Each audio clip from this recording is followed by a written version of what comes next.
Vamos dar uma recapitulada na primeira aula, né? Vamos recapitular um pouco aqui, porque os irmãos estavam sem a apostila, né? E a primeira aula nós falamos aqui a respeito dos caminhos e as palavras de Deus. O primeiro ponto aqui, nós falamos sobre a fonte de revelação. Então nós falamos da tradição oral, tradição escrita, testemunhas oculares, né? Essas foram as fontes, e a revelação divina, né?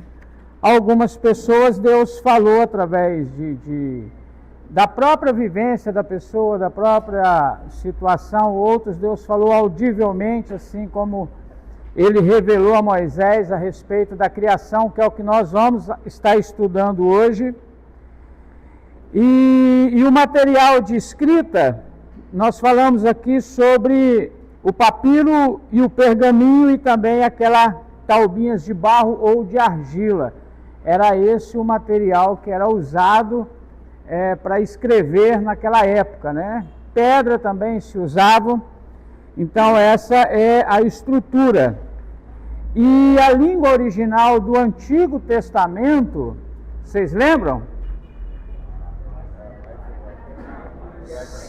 Sim, o hebraico e uma pequena porção ali do aramaico, né?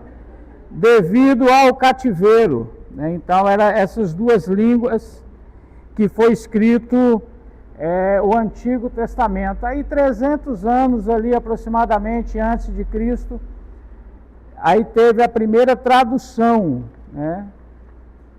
Que foi a Septuaginta, que foi do hebraico para o grego, que teve essa tradução. Aí depois toda a Bíblia foi traduzida em latim e depois para as outras línguas, né? E nós também falamos aqui, irmãos, que teve um período aproximadamente que foi escrito o Antigo Testamento, vocês lembram?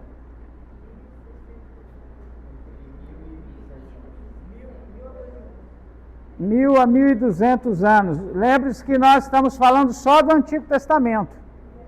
A Bíblia toda, né, aproximadamente 1.600 anos. Mais o Antigo Testamento de 1.000 a 1.200 anos, e aproximadamente 30, 35 pessoas escreveram a Bíblia, né? E o Antigo Testamento foi inspirado por Deus, evidentemente. Toda a Bíblia é inspirada por Deus. Só que nós vemos ali traços de personalidades dos escritores e também dos seus caráteres, que eles não eram robôs, né? Eles eram seres humanos, que Deus usou então para escrever aí a sua palavra. E o Antigo Testamento, irmãos, ele não ficou obsoleto, ele não passou, ele é a palavra de Deus, ele não foi a palavra, ele é a palavra de Deus, e que ela serve para nós até hoje. Algumas pessoas podem até perguntar, mas isso aí não está lá no passado, não foi antes de Cristo? E nós precisamos lembrar que tanto Cristo quanto os apóstolos fizeram inúmeras, né, citações do Antigo Testamento. O Antigo Testamento nos ensina até hoje. Se você também lê ali a última carta, que é Judas, antes de chegar ao Apocalipse, você vai ver que boa parte da carta ali de Judas também faz menção de histórias registradas no Antigo Testamento. Então é a palavra de Deus para nós. Não foi só para Abraão, Isaac e Jacó, não. Para nós também, seus descendentes espirituais, né? E o Antigo Testamento chegou até nós. Nós estivemos falando que naquela época a reprodução não se dava como hoje. Você faz um print, que você escaneia, eu tiro uma xerox. Era manuscrito.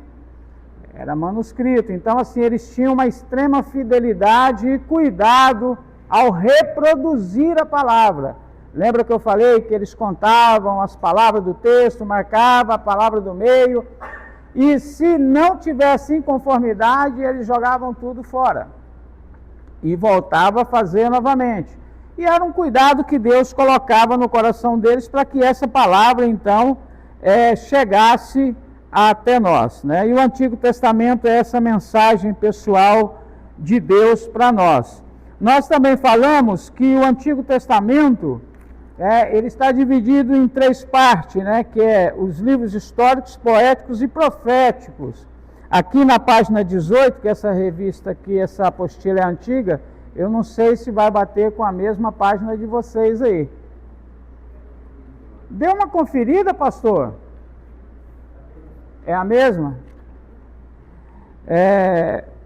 Então aqui nós vemos aqui o Pentateuco, que faz parte dos históricos, também vemos aqui Jó, Salmo, Provérbio, Eclesiástico, dos poéticos, e os livros proféticos, que é dividido entre profetas maiores e profetas menores, né?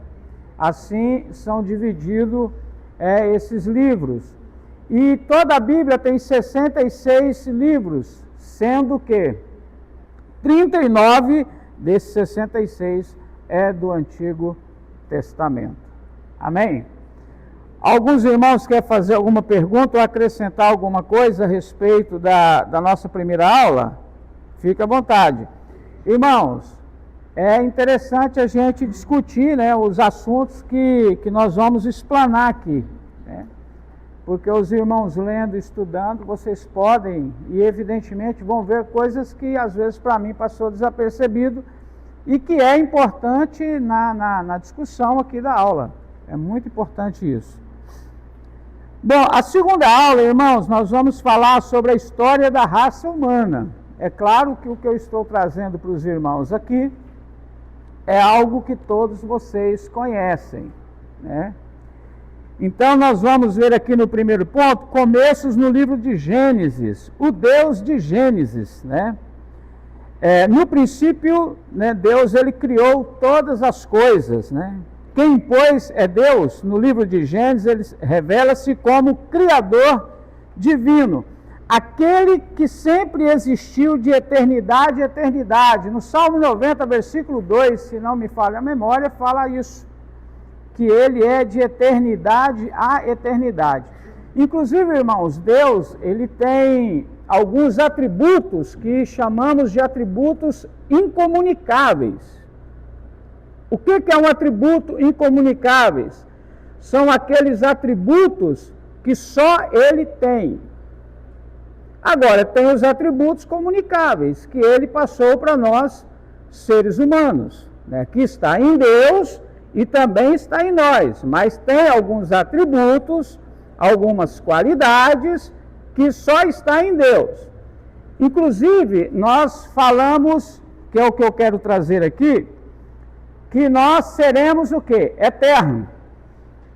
Certo? Só que esse atributo de eterno só pertence a Deus. Viveremos eternamente? Sim, viveremos eternamente, mas nós não seremos eternos. Por que nós não seremos eternos? Quem quer falar? Sim, porque nós tivemos um princípio. Eterno é aquele que é de eternidade a eternidade, aquele que sempre existiu e nunca deixará de existir, ou seja, só Deus e mais ninguém. Ele existe antes de todas as coisas, de eternidade a eternidade. Aquilo que eu falei, a Bíblia vai nos trazer a respeito de Deus para que nós o conheçamos, mas a Bíblia não fala tudo sobre Deus. A Bíblia não comporta a Deus na sua plenitude. E se comportasse, aí é que nós não entenderíamos mesmo, porque a nossa mente não tem essa capacidade. Ou seja, tudo teve um princípio, menos ele. Ele é de eternidade a eternidade. Então tudo passou a existir por causa dele. Aquele Deus que criou todas as coisas, mas que não foi criado, né?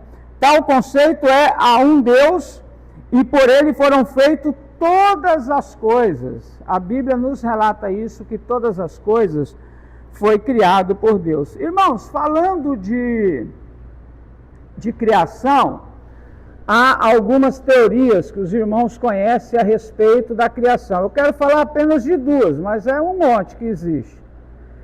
Nós conhecemos a teoria do criacionismo, que é o que nós cremos, que Deus criou todas as coisas, o universo, a terra e tudo quanto há, porque a Bíblia nos relata sobre isso, e também sobre a evolução, né? A ciência, ela nos traz uma outra teoria, dizendo que as coisas foram acontecendo, foram tendo mutações no decorrer do tempo, e hoje as coisas existem por causa disso. Mas nós cremos o quê? No criacionismo, que é onde Deus criou todas as coisas. E dentro do criacionismo existe algumas teorias também. Uma delas é a teoria da Terra jovem. Você já ouviu falar sobre isso? Essa Terra jovem, ela tem nessa teoria aproximadamente de 6.000 a 10.000 anos de existência. E que a destruição da Terra, ela veio através do dilúvio. Vamos estar entrando nisso aqui. Já temos a teoria do criacionismo da Terra antiga, porque aí a Terra já passa a ter 6 bilhões de anos, que entra em conformidade com a ciência. Cria-se uma harmonia do criacionismo com a ciência, de 6 bilhões de anos, né? Então, o que acontece? Dentro do criacionismo ainda existe o tal do hiato, a teoria do hiato. Que teoria é essa? Vocês já ouviram falar. É que tem uma pausa entre Gênesis capítulo 1, versículo 1 e Gênesis capítulo 1, versículo 2, onde a terra é sem forma e vazia. E o que essa teoria traz para nós? Essa teoria, ela diz o seguinte, que tinha toda a terra pronta, e aí depois daquela rebelião que teve lá no céu, que até hoje eu não consigo entender essa rebelião, mas se dizem, né? Então o que acontece? Aí Deus lança Satanás de lá, ele cai na terra, explode tudo e acaba com tudo, e o que tinha aqui morreu. Essa é a teoria do hiato. Só que pela Bíblia, morte passou a existir a partir de quando? Isso, do homem, não do diabo. Porque o diabo pecou, mas não morreu, continuou vivo. E está vivo até hoje e não vai morrer. Então já não bate tão bem essa história. E outra coisa que vocês estão finalizando Ezequiel, né, e quando nós estudamos ali sobre os anjos caídos, né, lá não diz que Deus jogou Satanás na terra. Lá diz que Deus colocou ele por terra. É diferente. Não é algo físico que você deixa cair no chão. É tipo assim, os meus planos caiu por terra. Quer dizer, caiu no chão? Não, foram frustrados. Foi vencido. É isso que está dizendo lá. A Bíblia diz que Deus o lançou no mais profundo do abismo, e Judas está falando lá que eles estão presos lá para o dia do julgamento, o dia da condenação. Quando você vai para Efésios, onde é que está esse povo? Onde é que estão esses demônios? Nas regiões abismo, irmão. Só que essa teoria traz isso para nós. Aí vem, onde ela une novamente com a ciência. Lembra da história do dinossauro? Quantos aqui creem em dinossauro, irmão? Que existiu? Irmãos, nós não temos autoridade bíblica para dizer que não existiu. Até porque eles estão achando o quê? Os fósseis. Como que a gente vai contestar isso aí? Agora, dentro da ideia da teoria de que lançaram o diabo para cá, Deus lançou o diabo, explodiu tudo, e os dinossauros morreram nessa explosão, como justificar estar achando os fósseis tudo arrumadinho? Que explosão foi essa? Não faz sentido. Mas existe essa teoria. O que eu posso acreditar, diante, né, do que eles estão achando, esses fósseis, é que esses grandes animais morreram no dilúvio. Se eles estão sendo achados ali com os ossos ali, tudo arrumadinho, tudo no lugar, então não houve explosão. Não houve explosão, porque se explode, vai tudo. Ainda mais numa explosão dessa magnitude que destruiu o planeta. Então, assim, irmãos, na criação são várias, são inúmeras teorias. Tem até uma teoria aí do vapor aí. Mas, contudo, eu queria trazer essas duas e explicar isso para os irmãos, e depois vocês podem, tá aprofundando mais nessa questão. Então, assim, Deus, ele criou todas as coisas, mas Deus, ele é superior e mais poderoso que tudo e todos. Não existe nenhum ser mais poderoso do que Deus. E o indivíduo que tentou se deu mal. Quando ele olhou para ele, que ele viu a sua glória, né, a sua formosura, eu não sei onde é que ele estava com a cabeça, mas ele se deu mal, né? Então, assim, Deus, ele criou a terra, as árvores e as coisas, mas Deus não está aqui. Deus não é uma árvore, Deus não é um animal, não. Deus, ele é muito além disso aqui, muito além disso aqui. É como o camarada que criou o computador, ele está dentro do computador? Não, ele está fora do computador. Então, assim, Deus, ele tem o domínio de todas as coisas, né? Então, assim, ele é o Deus Todo-Poderoso, conhecido também como Elohim. E interessante, irmãos, é que quando a gente fala de Javé, o eu sou, né, que é o que está falando aqui, está falando de um Deus que se relaciona com os seres humanos, com quem ele criou. Havia, naquela época, antes do pecado, né, um maior relacionamento de Deus com o homem. Interessante que Deus, ele faz o homem do barro e depois ele sopra na narina do homem, colocando dentro do homem o quê? Vida, uma alma vivente, ou seja, algo extraído de Deus, porque Deus, ele é vida. E com esse objetivo, Deus, ele deu a nós alguns traços que existem nele. Deus, ele não é uma força positiva, uma energia positiva. Não, irmão, Deus é um ser. Assim como eu e você somos um ser. Só que nós somos ser humano. Então, Deus, ele tem sentimento. Deus, ele ira. O que mais? Deus, ele entristece. Se alegra. Não é só tristeza, né? E algo que também está em nós. Por quê? Porque Deus, ele queria, e até hoje ele quer se comunicar conosco. E a vontade de Deus, após o pecado, de comunicar com o ser humano, ela nunca deixou de existir. Embora após o pecado, após a queda, nós vamos estar vendo isso aqui, houve então uma restrição, já não era mais como antes. Até porque o medo, ele veio após a queda do homem, após o pecado. Até então não existia medo. Então Deus conversava com o homem conversava com Deus, e uma forma de que Deus, ele descia até o nível do homem para conversar com ele. Só que Deus, ele nunca desistiu, a ponto de que dele enviar o seu filho em forma humana para poder continuar se comunicando conosco.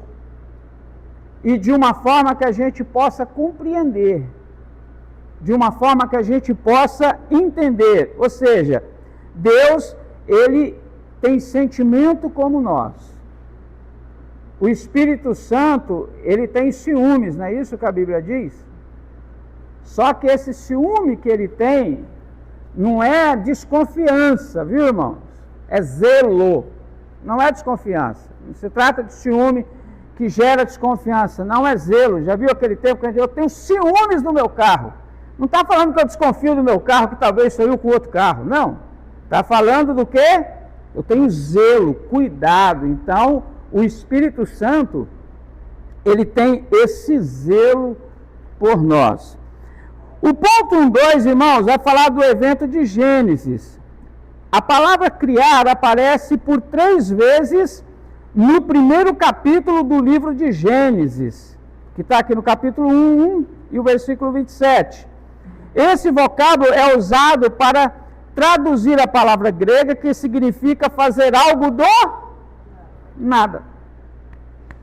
Do nada. Ou seja, nada existia. É por isso que eu não comungo com a ideia da recriação da terra. Respeito, mas não comungo com a ideia da recriação, que é a história do hiato.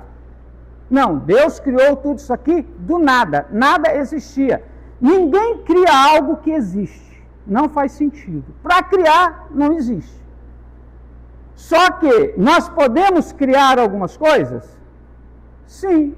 Mas nunca do nada. Porque se você analisar tudo que existe, que o homem criou, foi a partir de alguma coisa que já existia, que é o que nós chamamos de matéria-prima ou insumos.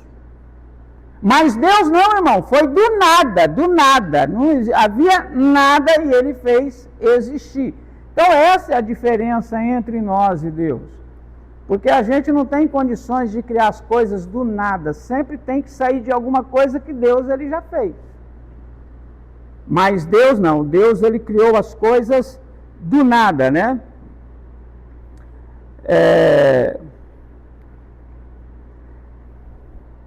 Quando compreendemos a ideia ali, contida, damos o primeiro passo importante para entender nosso relacionamento com Deus. A Bíblia ensina-nos que é somente pela fé que sabemos que Deus criou o mundo. O trecho de Hebreus 11:3 diz, está aqui na página 23, bem no início. Pela fé entendemos que os mundos, pela palavra de Deus, foram criados, de maneira que aquilo que se vê não foi feito do que é aparente. Ou seja, irmãos, para nós acreditarmos nesse criacionismo que a Bíblia nos relata, né, a gente precisa ter fé. É algo sobrenatural, não é algo natural. Porque se a pessoa realmente não tiver o Espírito de Deus, ela não consegue compreender tal coisa. Porque a gente precisa do Espírito Santo de Deus, como eu disse para os irmãos aqui na primeira aula, para que a gente possa compreender. A gente só aceita as coisas que fazem sentido para nós. Então, a fé nos faz acreditar naquilo que a Bíblia está falando ali. De que Deus, ele criou todas as coisas do nada, né, e nós compreendemos isso pela palavra. Foi feito daquilo que não era aparente. E isso nos traz o quê? Confiança. Mais embaixo, no segundo parágrafo aqui, fala, é muito mais importante entender que Deus criou tudo do que formar uma opinião de onde ou quando os acontecimentos da criação tiveram lugar. Ou seja, é mais fácil para nós acreditar no que Deus fez do que em qualquer uma outra teoria. Eu estava analisando, irmãos, a respeito, né, dessa teoria aí da Terra Jovem, que traz a ideia de 6 a 10 mil anos de existência. E interessante que tem uma música que fala sobre isso. Não tem? Os irmãos conhecem a música. Eu nasci. Ô irmão, até o diabo está testando, irmão. Quem está cantando aquela música? Quem deu aquela música? Ele está falando de algo que ele sabe. Eu nasci há 10 mil anos atrás. E não existe nada nesse mundo, que eu não saiba demais. Aí ele sai relatando. Fala que viu Cristo morrer, fala que viu Israel passar pelo mar, e assim por diante. E viu mesmo. Ele estava lá do lado de Faraó. Ele viu. Então, o que acontece? A gente começa a encaixar as coisas, irmãos. O Espírito Santo, ele vai abrindo aí a nossa mente. Então, é mais fácil para nós entendermos aquilo que a Bíblia nos fala e fazer sentido do que a gente crer em outra coisa, né? Então, aqui no ponto 1.3, irmãos, quem quiser fazer pergunta ou falar alguma coisa, fica à vontade. Como eu disse para os irmãos, eu não vou estar lendo toda a apostila, vou estar pegando alguns pontos aqui e trazendo para os irmãos. O homem, a obra-prima de Deus, ou seja, de tudo quanto Deus criou, o homem é a coroa da criação. Tanto é que Jesus, ele veio aqui para resgatar o quê? O homem. Deus, ele quando fez o homem, ele foi algo pessoal para ele, foi algo pessoal, não foi um haja o homem, não, façamos, é algo pessoal.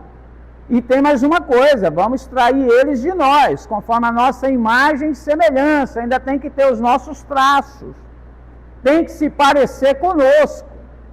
O homem é muito importante para Deus, o homem é a coroa da criação. Quem poderia ler para nós, por favor, Hebreus 2:7? O homem é o que há de mais importante de toda a criação de Deus. Inclusive, quando Deus fez o homem, ele deu ao homem o que? O poder de domínio. E isso gerava o que? Responsabilidade. O homem, quando Deus colocou ele no mundo, ele deu ao homem aí o poder, né, de dominar, de poder organizar, né, de cuidar das coisas que Deus tinha criado. Deus atribuiu para eles responsabilidade. Hebreus 2:7, o que é que diz aí?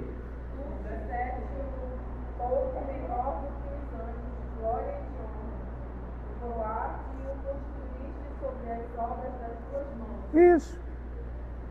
O coroaste, o constituíste, obra das tuas mãos, ou seja, nesse mundo não há nada mais importante para Deus do que a vida humana, do que o ser humano. Por isso é que nós vamos entender a partir daqui o porquê que Deus ama as pessoas e dá para elas oportunidade, porque Ele sabe, lá a Bíblia diz, se não me engano, Ezequiel, que Ele não tem prazer na morte do ímpio, Ele não tem alegria, porque Ele sabe que é uma separação para sempre. E Ele não fez o homem para isso. Ele fez o homem para poder reinar, Ele fez o homem para poder dominar as coisas, sim?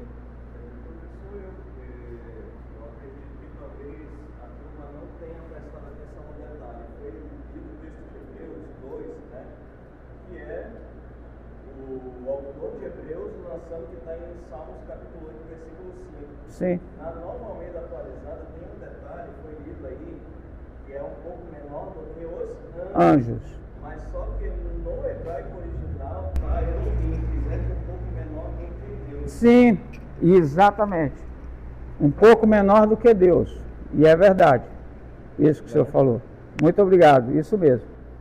Porque, irmãos, esse trabalho que a gente faz para Deus, os anjos gostariam de fazer, mas é tão pessoal para Deus e tão importante para Deus que Ele não permite. Deus, Ele coroou o homem de glória e a sua glória. E diante da criação, então o que acontece? Deus, Ele atribui para o homem aquilo que ele tem até hoje, o domínio, que gera responsabilidade, que gera cuidados. Você vai gerenciar agora a terra com a restante da humanidade, porque não ia existir somente eles, a ordem era crescer e multiplicar, né? Então, o que acontece? É muito importante o homem para Deus, né? Então, assim, Deus queria que a humanidade governasse tudo, só que nós vamos ver mais à frente que eles perderam essa oportunidade desse domínio. Embora domina-se muita coisa, mas não como Deus queria. E Deus não queria apenas que eles dominasse a terra, mas Deus queria que eles se mantivessem em comunhão com Ele. Aqui o texto está falando isso. Não era simplesmente para dominar a terra e virar as costas para Deus, não. Dominar a terra e continuar em comunhão com Deus. E eles perderam esse domínio justamente porque perderam a comunhão. E aí eles arruinaram a terra. Mas nós vemos aqui que Deus, Ele deu ao homem algo que Ele não deu a mais ninguém na sua criação. O que é? Na opinião dos irmãos, o que Ele deu ao homem aqui que não deu a mais ninguém na criação? Livre-arbítrio. Às vezes a gente fica por entender, poxa, mas se Deus não queria que o homem comesse o fruto daquela árvore do conhecimento do bem e do mal, por que Ele colocou aquele negócio lá? Você já pensou assim? Eu já. Mas é justamente por causa do livre-arbítrio. Porque o que é livre-arbítrio? Hã? Sim. Mas como que eu vou escolher se só há uma opção? Ó, escolhe o que você vai comer, só tem feijão. Ué. Ué. E Deus respeita isso. E até hoje Deus respeita isso. Ele pode até não concordar com as minhas escolhas, com as minhas decisões, mas Ele deu a nós essa liberdade, esse poder. Entendendo, irmãos, que livre-arbítrio não é fazer o que quer, é fazer o que é certo fazer, porque a partir do momento que faz as coisas erradas, é porque primeiro foi dominado pelo erro. Se foi dominado, já não tem mais liberdade, já não é mais livre. Por isso que a Bíblia diz que quem comete o pecado é o quê? Escravo do pecado. Eu não peco porque eu sou livre, eu peco porque eu sou escravo do pecado. Livre eu sou para servir a Deus. Mas Deus deu para nós esse poder, de poder escolher. Há algumas linhas teológicas que eles não concordam com o livre-arbítrio, então eles falam da livre-agência e tal, que para mim é a mesma coisa, mas tá bom, não vamos, né? Em que o homem só faz aquilo que Deus quer que ele faça, beleza. Mas a nossa linha teológica, ela crê dessa forma que está falando aqui. Deus deu ao homem esse poder e falou, olha, domine tudo, organize tudo, coma de tudo, mas menos daquela árvore ali. E aí o homem foi indo, ninguém sabe quanto tempo ele passou até a queda, e chegou um ponto em que ele não resistiu, então ele veio a pecar, e veio então a queda do homem. Então nós vamos falar aqui no ponto 2, justamente da continuidade, que é a tragédia humana, a maior tragédia humana. Porque o resultado dessa tragédia, ela atingiu o mundo todo. O dilúvio foi uma tragédia? Foi. Mas só atingiu o pessoal daquela época lá. Mas essa tragédia aqui pegou todo mundo, só escapou Jesus. Porque o restante sofre o impacto, sofre o reflexo dessa tragédia. E aqui está falando, dentro do ensino cristão, a desobediência de Adão e Eva, descrita em Gênesis 3:1 a 7, é chamada de queda. Já vimos qual o propósito original de Deus para a humanidade. Foi dessa altura toda que o homem caiu. Conforme mostram os eventos do 3º capítulo de Gênesis, encontramos Adão e Eva no jardim do Éden, com total liberdade de escolha, mas também havia outra personalidade lá. Quem era mesmo? Satanás.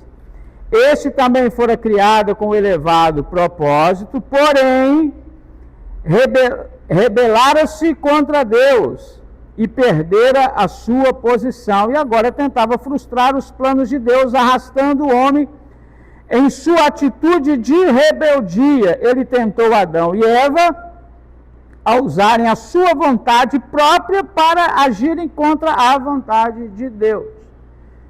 Então lá não estava apenas, né, Adão e Eva. O inimigo apareceu lá e começou a colocar coisas na mente e no coração deles. Interessante, irmãos, que o bem e o mal é só uma proposta, é uma ideia, o bem e o mal. Nós é que damos vida, tanto para um quanto para outro. Nós é que materializamos essa ideia. Se entrarmos em conformidade com o diabo, nós vamos colocar os planos dele em ação, em execução. Com as ideias de Deus que nós estamos falando do bem, nós vamos colocar esse bem em ação, nós vamos materializar essa ideia. Nós vamos executar essa ideia. Deus, ele é bom e não pode praticar o mal. O diabo é mau e não pode praticar o bem. Mas o ser humano, ele pode tanto um quanto o outro. O ser humano é a chave dos acontecimentos. Se eu não concordar com Deus, não há uma ideia dele que eu coloque em prática. Se eu não concordar com o inimigo, também não há nenhuma ideia. Aí o que acontece? O inimigo vai até lá e conta para eles dizendo o seguinte: não, rapaz, Deus sabe que se você comer vai ser igual a Deus, seria mesmo, conhecedor do bem e do mal, porque passamos a conhecer o bem e o mal, e pode ficar tranquilo que você não vai morrer. E aí pronto, fechou. Era tudo que eles precisavam ouvir para fazer aquela besteira. E às vezes é tudo que a gente precisa ouvir para fazer as nossas besteiras. Porque quando a gente olha para lá, dá uma raiva de Adão, né? Mas se a gente estivesse lá, será que o resultado seria diferente? Na verdade, a gente tem essas escolhas todos os dias, né? Opa, sim. Esse dia eu estava conversando com um camarada, eu falei, olha, nem sempre a vida te dá oportunidade de escolha. Tem algumas coisas que a vida não te dá escolha. Acontece sem você ter direito até de falar nada. Por exemplo, estávamos falando do falecimento da minha esposa na época. É claro que se eu pudesse escolher, eu estava vivo até hoje. Mas aí nós conversando e falando assim, a oportunidade que a gente tem para escolher, a gente escolhe errado. Ainda faz escolhas erradas. Então o que acontece? Nós não somos diferentes. Se tivéssemos lá, aconteceria a mesma coisa. E eles escolheram errado, porque assim, eles deixaram de dar ouvido à voz de Deus para dar ouvido à voz de Satanás, que tinha inveja deles, porque essa comunhão que Adão e Eva estavam tendo com Deus ali no jardim era algo que ele tinha lá no início e que agora ele não tinha mais. Deus trouxe uma maldição tão tamanha sobre o diabo que não tem palavras que a gente fale de maldição que acrescente alguma coisa para ele. Ele não significa para Deus nada. E aí eles preferiram o quê? Dar ouvido a ele, né? E ao dar ouvido, então, eles entram nesse fracasso da desobediência, evidentemente perdendo logo de cara a comunhão com Deus, porque quando Deus falou certamente morrerá, não é porque estava envenenado, ia comer e já ia cair lá, não. Nós sabemos disso. Mas que a morte entraria agora na história da humanidade, sim? Tem uma situação, na verdade, não sei se eu posso falar isso, né? É uma heresia, mas só que tem um versículo da Bíblia, lá em Isaías, que é uma dúvida que eu tenho que não sanou, né? Faz tempo que já pesquisei, mas tem uma teoria que é uma heresia, não sei que não é verdade isso, que no primeiro capítulo de Gênesis, a partir do versículo 20, né, ele fala que cria o homem e a mulher. Só que Deus só fala que cria o homem do pó no segundo capítulo. Né? E no primeiro capítulo falam que Deus criou o homem e a mulher da mesma matéria. Né? Só que essa mulher, ela queria ser igual ao homem, queria ser maior, e acaba que essa mulher expulsa, nasce o nome dela de Lilith, né? E esse Uhum. nome aparece lá em Isaías 34, versículo 14. Não são todas as traduções que falam, a tradução bem antiga que fala o nome dela. Sim, já ouvi falar assim. Só que é citado lá como demônios e algumas traduções falam como bruxos da terra. Aí eu queria saber se tem alguma ligação, o que seria esse nome? É o 1,26, né? Que fala ali, Deus criou o homem. Lê para nós aí. E disse Deus, passamos o homem a nossa imagem, conforme a nossa semelhança. E Quando- domínio sobre os peixes, sobre as aves do céu, sobre o gado, e tudo que ele fala, né? Aí ele falou no final do 27, a imagem de Deus o criou, macho e fêmea os criou. Tá. Nesse versículo, ele está falando que Deus criou. Criar é fazer? Criar é uma ideia. Já no capítulo 2 ali, façamos é fazer. É aí que está a diferença. Então, isso aí é heresia e não bate. Lá no capítulo 1, ele cria. Criou Deus, né? O homem e a mulher. Criou. No entanto, ainda não tinha feito. Se você ler o capítulo, algumas coisas ali no capítulo 1 ainda não tinham surgido. Veio surgir depois. Mas ele foi dando forma na terra, ele foi falando que ele queria que existisse. Então aí que está. No capítulo 2 ele faz, no capítulo 1 ele cria, ele traz a ideia. Ali. Ele traz a ideia. Aí depois que ele faz Adão, passa-se um tempo, nós vamos, aqui também comenta sobre isso, ele viu que para Adão não tinha uma companheira idônea, ou seja, capaz, à altura dele. E aí onde ele, o primeiro homem a ser anestesiado e passar por uma cirurgia, e a partir daí vem a mulher, né? Então, é o que eu acredito dentro da palavra, que existe diferença entre fazer e criar. Eu não sei se é Isaías, o senhor que é bom de memória, eu gosto muito da memória do senhor, o Fernando, ele cita a Bíblia toda. É Isaías que fala que Deus fez o bem e criou o mal? Aí, ó. Tá vendo? O homem dá até o endereço. Entenda que lá está falando, ele faz o bem, mas não faz o mal, porque aí haveria contradição. Ele cria o mal. Ele traz a ideia, até nós voltamos de novo aqui, para que houvesse questão de escolha. Que é justamente isso lá em Gênesis, ele criou, depois ele fez. É outra coisa totalmente diferente, mas bem colocado. Isso é importante, irmãos, que a gente venha tá discutindo sobre isso. Então, assim, irmãos, uma das coisas aqui que complicou o homem, aqui no último parágrafo aqui da página 25, está dizendo o seguinte: consideramos mais de perto o que realmente sucedeu quando Adão e Eva pecaram. Os atos deles parecem ser exemplos do padrão que encontramos revelado no Novo Testamento. Esse padrão mostra a maneira errada de satisfazermos 3 desejos normais que Deus nos deu. Primeiro, o desejo de possuir coisas. Segundo, o desejo de usufruir das coisas. E o desejo de obter o sucesso ou o bom êxito. Ou seja, nós temos muita dificuldade de lidar com isso, até porque o nosso egoísmo nos traz muitas coisas que nos traz prejuízo. A nossa concupiscência. O que é concupiscência? Desejos desordenados. A Bíblia diz que Deus a ninguém tenta, porque tentar é induzir alguém ao mal, ao erro. Provação é uma coisa, tentação é outra.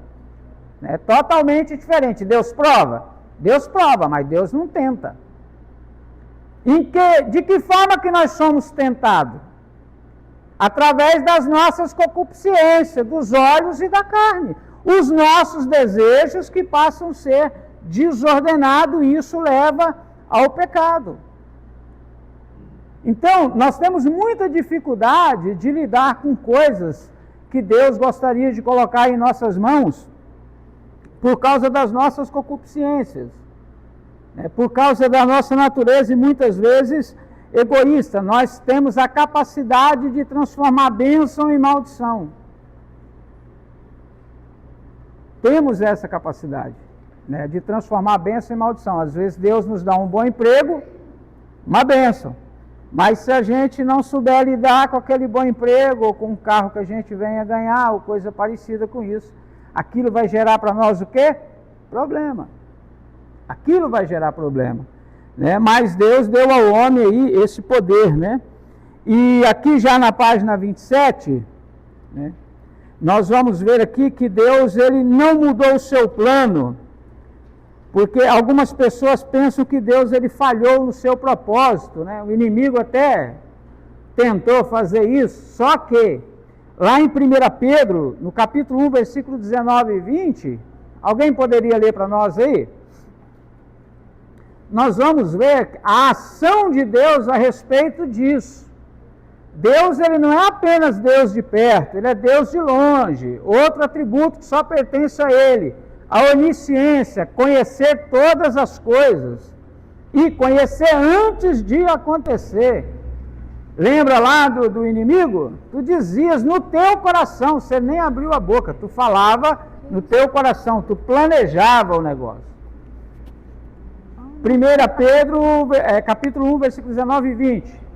Qual, na verdade, em outro tempo foi conhecido ainda, antes da fundação do mundo, mas manifestado nestes últimos tempos por amor de vós. Ou seja, irmãos, Cristo tinha sido manifestado ali, tinha sido conhecido, na verdade, como aquele que resgataria o homem antes do homem pecar, antes da fundação do mundo. Nunca houve frustração para os planos de Deus e nunca haverá.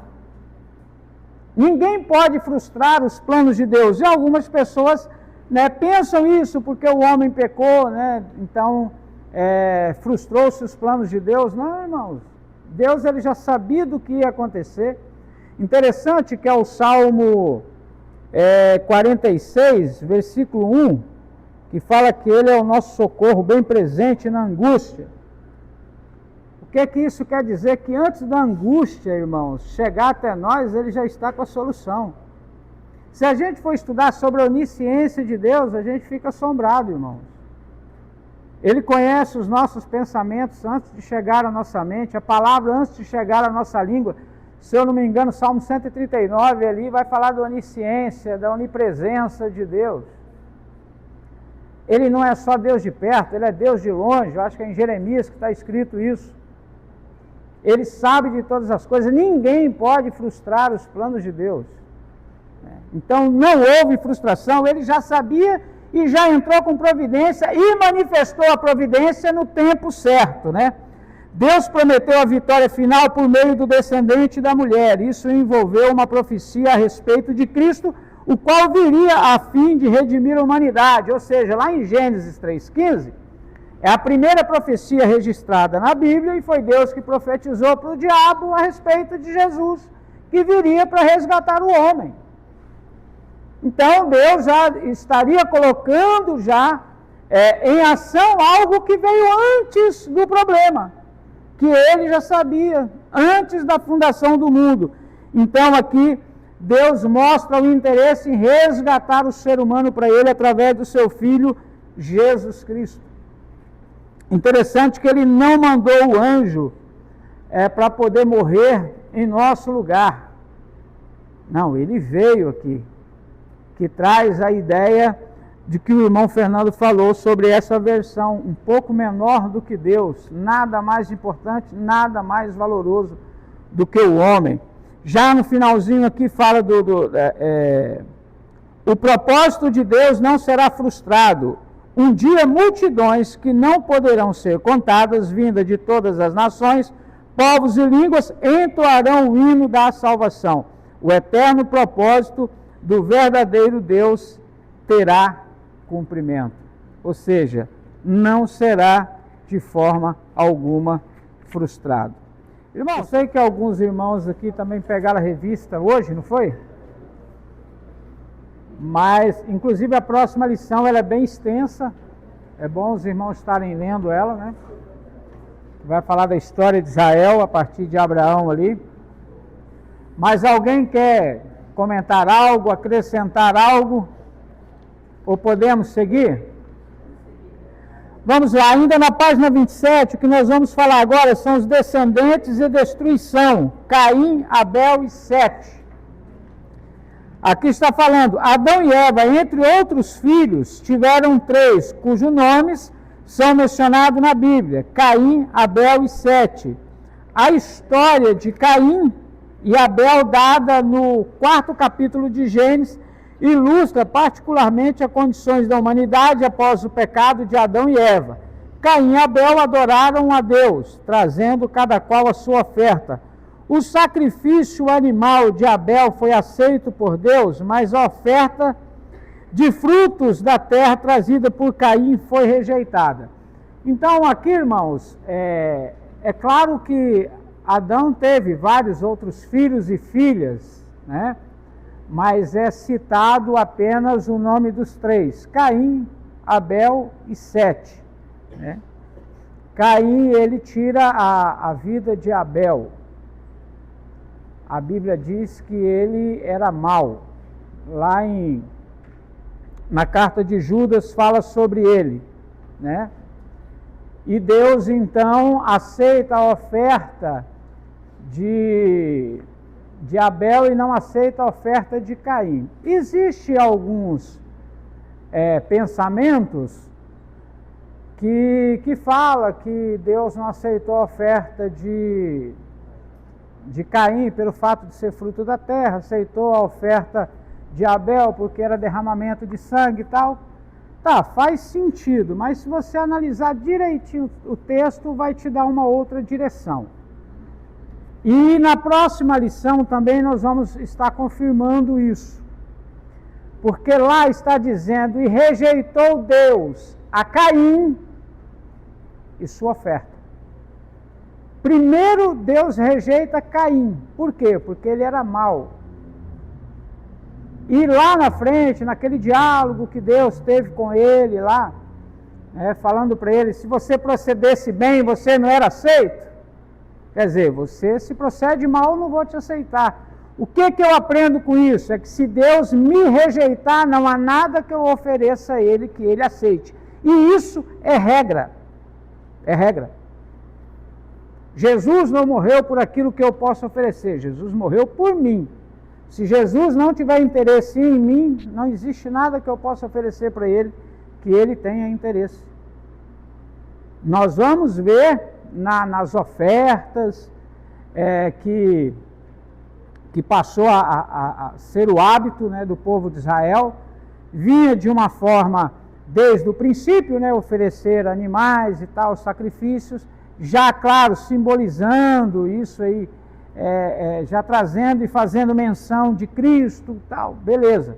Mas depois se tornou lei. Mas o que acontece? Lá nesse sacrifício, a gente vai ver claramente isso. Deus, ele rejeitou Caim, ele não aceitou Caim, por isso não aceitou sua oferta. É algo que nós precisamos pensar, porque não foge à regra, irmãos. Se Deus, ele não me aceitar, ele não aceita nada que eu ofereço a ele. E isso é desde o princípio. Né? Então, o que acontece aqui? Né? Deus, ele rejeita Caim sua oferta, aceita Abel, então vem Caim muito irado e desgostoso e mata Abel. Mas só que Deus tinha tido um diálogo com ele. Deus não poderia ter impedido? Poderia, mas não cabe a Deus escolher, não é responsabilidade de Deus. Ele até nos aconselha, e não vai nos impedir. Se você fizer isso, vai te trazer problema.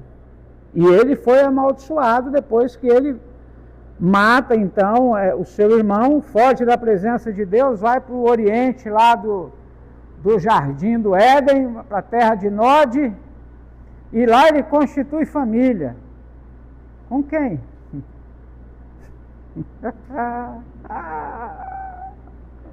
Sim.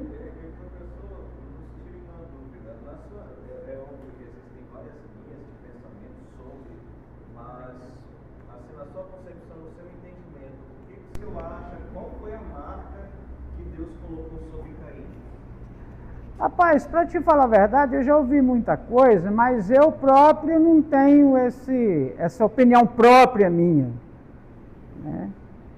Mas Deus colocou essa marca nele mesmo, para que ele não fosse assassinado, né? Elameque, né, o descendente dele também fala exatamente isso. Mas para te falar a verdade, eu não tenho essa opinião, né, dessa marca, mas houve sim uma marca. Então ele constitui família, mas com quem? Eu acredito que, porque a palavra de Deus fala em Gênesis, fala sobre a descendência de Adão, né? E fala que gerou Caim, Abel, e teve filhos e filhas. Isso. Né? Teve filhos e filhas. Eu acredito que até lá, Caim, todos esses acontecimentos, deu tempo dessa gente toda crescer aí, né? E entre irmãos ali, eles se relacionarem. Sim. Vocês acham isso antibíblico, o que ele falou? Porque a gente precisa ter uma base bíblica, né? Para ter esse entendimento.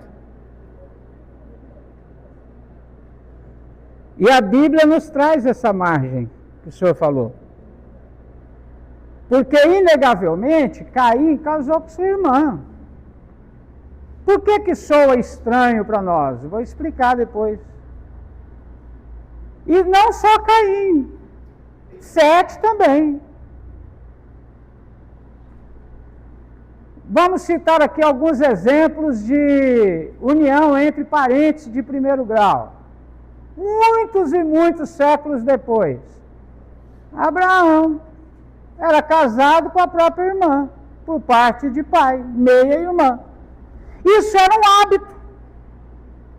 A mãe de Moisés era tia do próprio marido. Joquebede era tia de Arão. Ou seja, era mãe e tia segundo filho. Agora, quando Deus traz esse povo do Egito, ele cria leis proibindo esses matrimônios entre pessoas de primeiro grau. Se proibia é porque praticava. Então a Bíblia nos traz essa margem de entendimento. Porque Abraão era casado com a própria irmã. Eu não vejo dificuldade para entender isso. E não vejo outra lógica também, foi o que ele falou.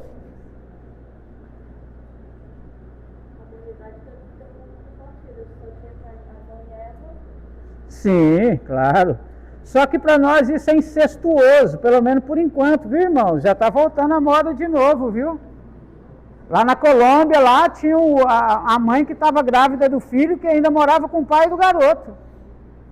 Eu fiquei pensando agora num assunto, professor, né, que assim, a Bíblia relata lá em 2 Samuel, capítulo 14, fala sobre a menina de Tamar, né, que Tamar, ela estava sendo atacada pelo seu irmão, né, foi violentada por ele, mas ela falou algo e eu fiquei pensativo. E o que será que Davi faria? Porque Tamar falou para mim, não, assim, olha, fala com meu pai que ele não vai rejeitar que eu me case com você, sendo que eram irmãos. Será que aconteceria, né? Se Davi iria ferir a lei de Deus, porque isso veio depois da lei de Deus? Eu acho que haveria essa possibilidade. E até então Deus ele entra com providência para não permitir, porque Davi já estava desandado, né? Davi já estava desandado. Davi já estava andando na rua já. Ele já estava super desandado. O camarada já tinha cometido um adultério grave. E depois um assassinato ali, encomendou o assassinato, você entendeu? Ele já estava desandado. Para aceitar isso aí não seria tão difícil não. Mas eu vejo agora analisando, né?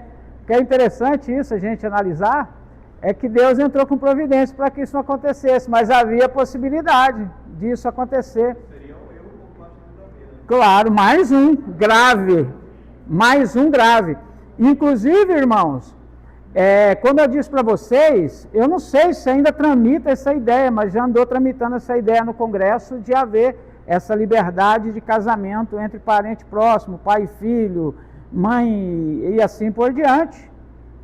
Já não está tendo tanta estranheza para nós ainda, cristão, porque nós somos da época do Sinai para cá, falando religiosamente, já com essas ideias dessas leis, né, que isso é um incesto.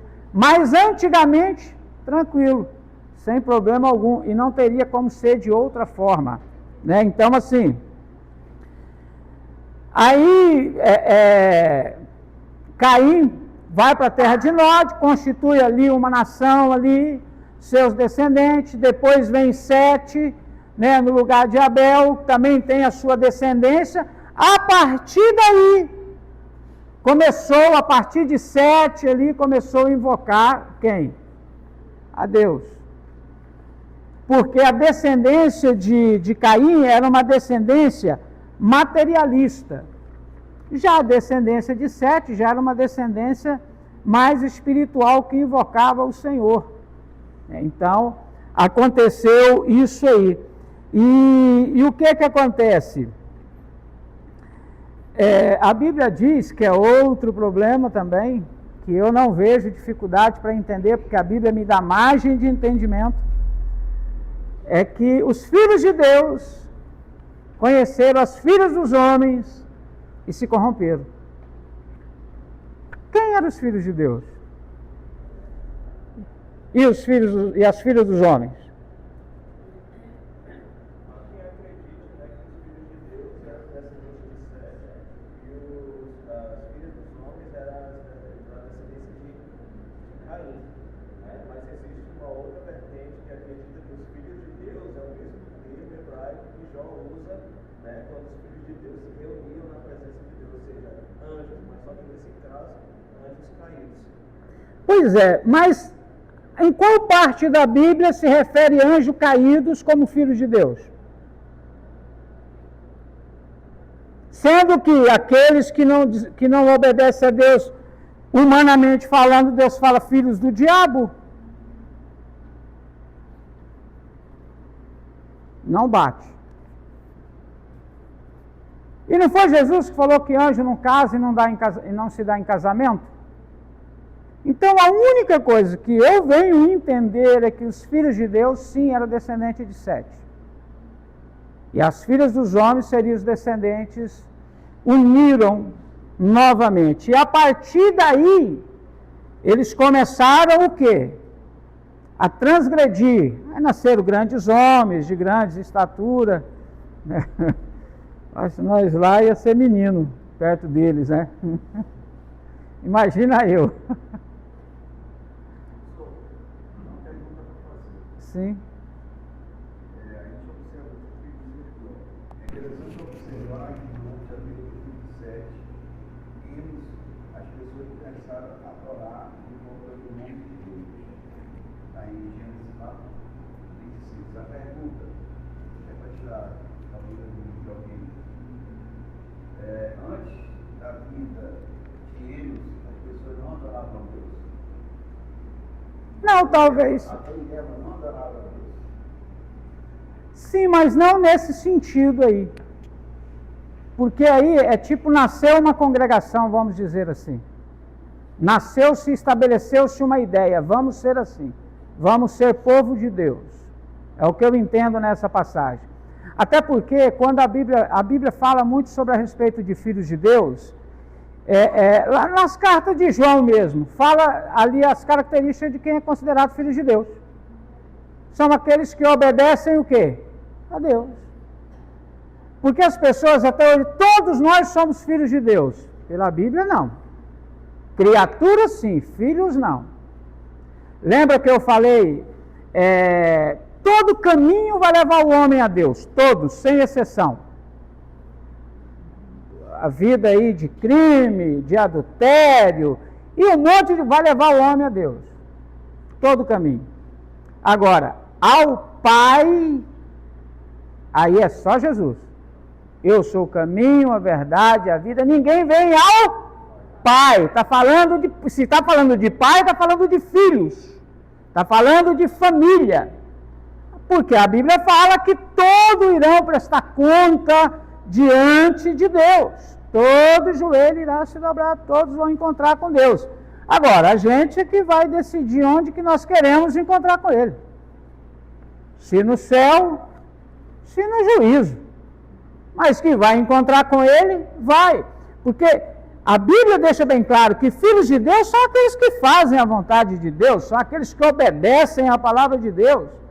O próprio Jesus falando o seguinte: olha, se obedecer o meu mandamento, nós vamos vir e vamos morar em vocês. Nós vamos habitar em vocês, vamos fazer em vocês morada. Porque quando se trata da divindade, é um só Deus.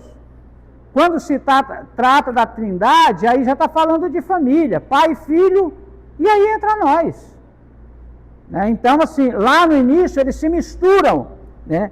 E ao se misturarem, o pecado foi tão grande, mas tão grande, que chegou ao ponto que Deus, ele não resistiu, não aguentou, não suportou, e tomou a decisão, então, de poder destruir o homem. Até nós estávamos falando a respeito de que Deus se arrepende, a tristeza de Deus, porque Deus, ele não fez o homem para ser destruído. Deus não fez o homem com esse propósito, mas por onde eles estavam andando aqui, evidentemente que ia trazer um problemão. E Deus então toma a decisão de destruir eles com o dilúvio. Mas no meio dessa turma toda existia um ali, que agradava o coração de Deus e que andava segundo a vontade de Deus, que era quem? Noé. E aí Deus dá aquela ordem para Noé, dizendo o seguinte: olha, Noé, vou destruir o mundo, vou acabar com toda a vida na terra, constrói uma arca, deu a dimensão, o modelo, faz assim, assim, assim, e entra aí, tu e tua família, vou mandar os animais para vocês aí, animais sujos vai de casal, animais limpos vai 7 pares, e assim por diante. E aí houve o quê? Houve o dilúvio. E lá em Hebreus 11:7 fala que ele creu no Senhor, que ele foi divinamente avisado. Ele foi avisado do que aconteceria. E ele fez a arca, né? Deve ter sofrido muita zombaria por causa disso, que até então não se chovia, a terra era regada através de vapor. Esse velho deve estar louco. Mas ele creu no Senhor, construiu a arca, entrou ele, sua esposa, seus 3 filhos, suas noras, e veio o dilúvio. E onde acabou com tudo. Interessante que uma pergunta também que fica é que onde está o Jardim do Éden? É outra pergunta que tem quando a gente toca nesse assunto. Onde fica o Jardim do Éden? O que vocês acham que aconteceu com o Jardim do Éden? A árvore da vida a gente sabe onde é que está. Mas aí Deus não quis levar pé de manga para lá também não. Falou, não, manga não. Laranja também não. Vai levar só a árvore da vida. O que vocês acham que aconteceu? Eu acho que se tornou um lugar normal depois da queda. Senhor? Se tornou um lugar normal na terra depois da queda, mas embora a gente não sabe a localização exata. Mas a ideia que traz é que por um tempo pelo menos foi protegido, né? A Bíblia fala isso, né? Tá, mas... Eu acredito que foi protegido durante o tempo de Adão e Eva. Passados os anos, normal devido à quantidade de habitantes que a terra tem. Sim. Hã? A questão, irmãos, é que o Jardim do Éden, ele foi destruído no dilúvio. O dilúvio destruiu tudo. Por que é difícil achar localização? É porque antes do dilúvio a terra era num só lugar, chamado de Pangeia. Era num só lugar. Depois do dilúvio foi dividido em continentes, mudou geograficamente tudo. Perdeu-se exatamente a localização, mas o jardim do Éden foi destruído. Isso, exatamente. Foi tudo destruído, né? Então, ou seja, depois do dilúvio, né, houve uma mudança geográfica muito grande, irmãos. Lembra que no princípio era tudo só água? Aí Deus ele fez o quê? Separação entre águas e águas. Como assim? Separação entre águas e águas. Quem falou? Sim? Águas que estão no firmamento, que no caso seria o céu, né? Ah.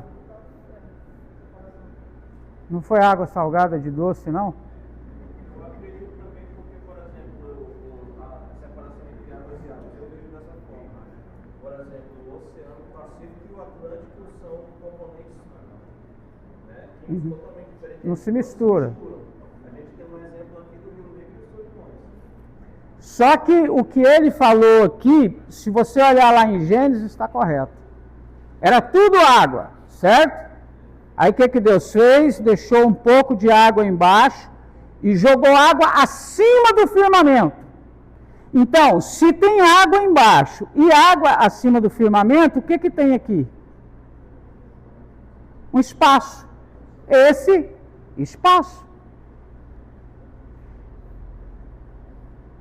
Ele subiu água acima do firmamento, água. E ficou água abaixo do firmamento. Ele falou, apareça a porção seca, num só lugar. Não tinha divisão de continentes. Nós temos 6 ou 7? 7, né? 7 continentes. Aí no dilúvio, essa água que subiu, desceu. Isso aí. E acabou com tudo. A Bíblia diz que a água subiu 15 côvados acima do ponto mais alto da terra. Hoje, não sei se desde essa época era o Everest, mas hoje é o Everest, 8.800 e não sei quantos metros aí. 9 quilômetros de água para cima, vamos considerar o Everest, não sobrou nada. E essa água para onde foi? Depois do dilúvio, porque nós vamos ver aqui, né, que Noé ficou 1 ano e 10 dias dentro da arca, viu, irmão? 1 ano e 10 dias, não foi só 40 dias não, 40 dias foi de copiosa chuva.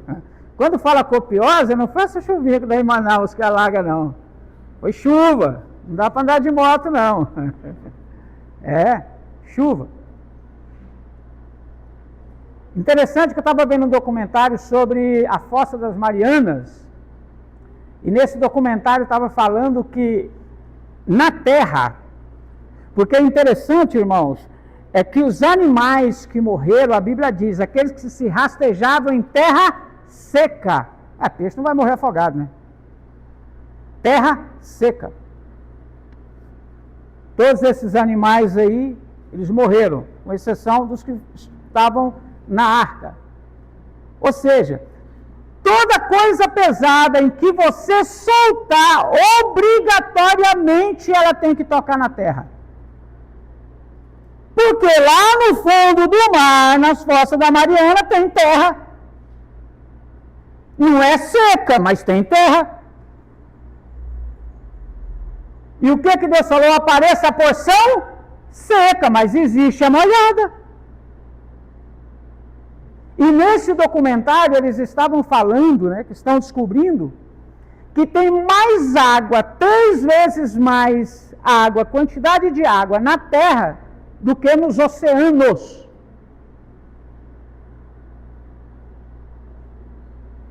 A água tinha que ir para algum lugar. A ciência vai trazendo à tona essas coisas. É claro que nós entendemos, né, que o escoar dessas águas aí, houve as mãos do Senhor? Evidentemente. Mas já estão descobrindo onde Deus colocou água. E o pessoal está com medo da água acabar.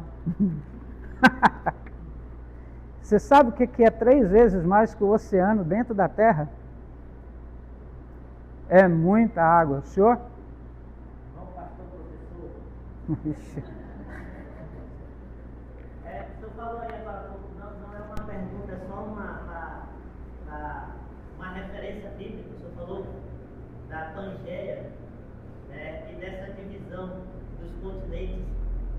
Gênesis capítulo 10, no versículo 25, ele fala, quer dizer, a geologia, ela fala que ela coloca o Brasil junto lá com a África, então eles comprovam de alguma forma que houve essa divisão. Sim. Das placas tectônicas que se afastaram. Só que essas placas tectônicas, que eles colocam milhões de anos, a Bíblia coloca aqui no 10:25, e a Heber nasceram 2 filhos. O nome de um foi Peleg, porquanto em seus dias se repartiu a terra, e o nome do seu irmão foi Joctã. Então, na época em que ele nasceu, a terra ela se dividiu. Pois é. Então, irmãos, a Bíblia nos traz margem de entendimento. Aí, com esse dilúvio, houve uma mudança, né, geográfica muito grande, a terra já não era mais a mesma, já não adiantava mais buscar o Jardim do Éden, porque não ia encontrar, o negócio mudou, né? Mas só que Noé, ele se estabelece, a humanidade não se finda com essa destruição, até porque Deus não tinha essa intenção. Então, através de Noé, temos a humanidade hoje, né? E Noé, né, tinha os seus filhos, que é Sem, Cão e Jafé. Cadê que povoou a terra novamente? Inclusive, eu estava olhando o mapa aí, irmão. Me parece que essa turma do cão teve aqui no Brasil, viu? Nós somos meio parente do cão, viu?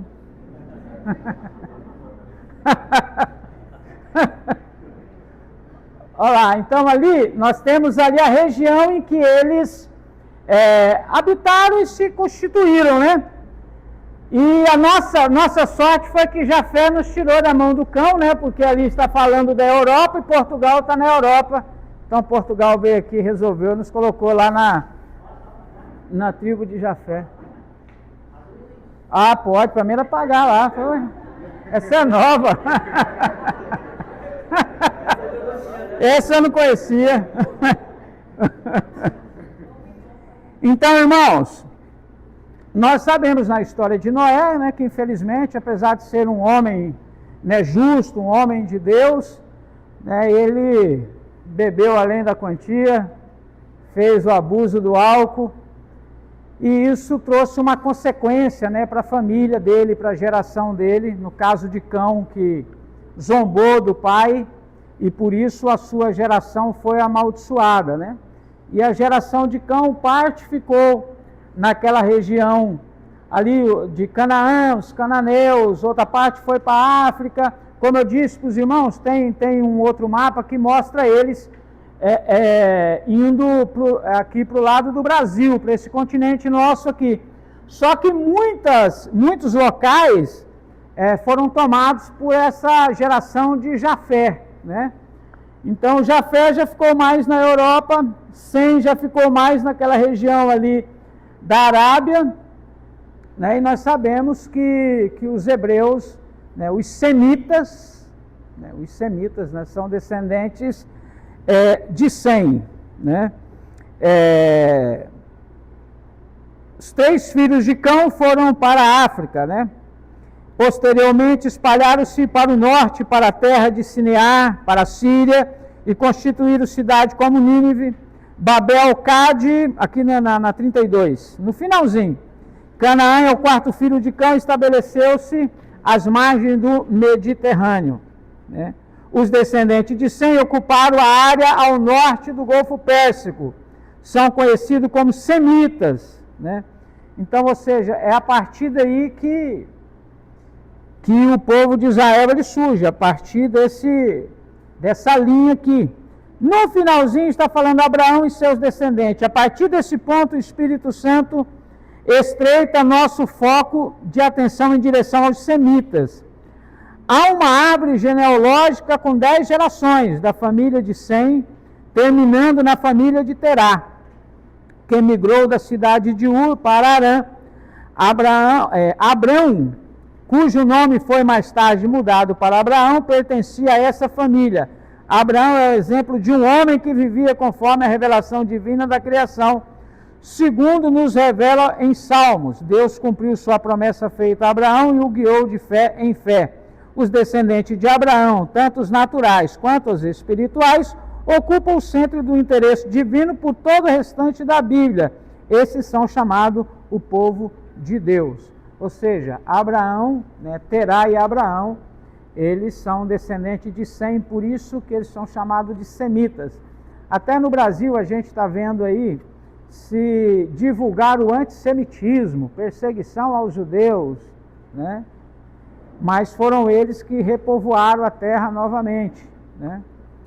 Então, é isso aí que essa lição está trazendo para nós. Irmãos, querem falar alguma coisa? Perguntar alguma coisa, sim? Pode esclarecer uma questão do dilúvio, né? Deus mandou que Noé anunciasse 120 anos, né? E viria dilúvio se eles não se arrependessem. Mas só que ele pediu para Noé fazer a arca de um tamanho, só que aquele tamanho só caberia os animais. Por que Deus mandou ele fazer daquele tamanho, né? Apenas para os animais, se não caberia toda a quantidade de pessoas se arrependessem? Não, mas se arrependesse não haveria, precisava da arca. Entendeu?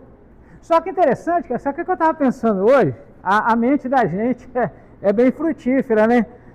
Pô, gente, o elefante ele toma um espação louco, hein, mano? Você vê uma arca que dá pra gente ter uma ideia de tamanho, porque lá tem a metragem, né? Parece que é 300 côvados, 150 metros, mais ou menos. Que o côvado, ele é da ponta do dedo ao cotovelo. Isso é um côvado. Vai de 44, 45 a 50 centímetros, mas vamos considerar 50 centímetros.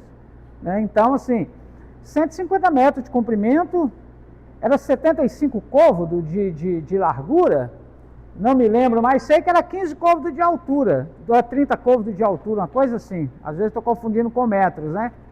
Realmente, é um espaço muito pouco para tanto animal. Aí o que eu pensei? Falei, rapaz, eu estou achando que ele levou foi filhote. Bom, eu posso pensar, eu não posso pregar, mas pensar eu posso. Você entendeu? Pregar que eu não vou. Mas eu falei, não, elefantinho e tal, né? Dava tempo. Porque, senhora? Então, assim, e às vezes a gente pergunta, irmãos, mas por que os leões não comeram esses animais, não fizeram a festa e tal? Vê que é porque antes do dilúvio não se comia carne, irmãos. Nem homens e nem animais. Me dá mais um sentido a respeito dos dinossauros. Porque eles poderiam ter uma boa convivência com os seres humanos e os outros animais, porque também eles não iam comer carne. Agora depois aí que veio a era do churrasco. Né? Depois veio a era do churrasco, onde ele falou, assim como eu dei as ervas para vocês, agora tudo vos dou, só não pode comer o sangue, tem que derramar na terra e tal, e bola para frente. Você entendeu? Mas é algo que é sobrenatural essa questão da arca, né? Porque são muitos animais, são muitas espécies de animais, inclusive animais que entraram em extinção, né? Que entraram em extinção. Mais alguém quer falar alguma coisa, irmãos? Ou cale para sempre? Cale para sempre, né? Então, irmãos, na aula que vem a gente dá uma rápida recapitulada e já inicia a próxima lição. Amém?